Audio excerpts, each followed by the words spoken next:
2026 Chevrolet Cobalt. Assalomu alaykum aziz Avtolov ixlosmandlari. Bugun siz bilan 2026 yilgi Chevrolet Cobalt modeli haqida to'liq ma'lumot bilan tanishamiz. YouTube kanal uchun tayyorlayotgan prezentatsiyangizda foydalanishingiz mumkin.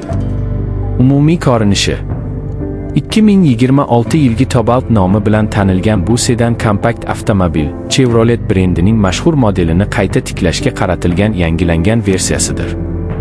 Ko'pchilik ushbu nomni ilgari eslab qolgan, lekin 2026 modelida u tubdan yangilanib, zamonaviy texnologiyalar, samaradorlik va dizayn jihatdan katta o'zgarishlarga ega. Dizayn va tashqi ko'rinish. Yangi Cobalt ancha sportiv va chiroyli ko'rinishga ega. Oldingi modellarga nisbatan yanada keskin chiziqlar, zamonaviy LED chiroqlar, keng grill va dinamik himoyalangan konturlar bilan taqdim etilgan. Bu ayniqsa shahar ichida va chetishda ko'zga tashlanadi. Avtomobil jinsli ko'rinishga ega bo'lishiga qaramay, oilaviy foydalanish uchun ham mos variant sifatida ishlab chiqilgan. Ichki makon va texnologiyalar.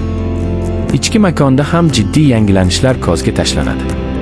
Komfortli o'rindiqlar, keng ekranli infotasvir, multimedia tizimi, zamonaviy raqamli panel va xavfsizlikka oid turli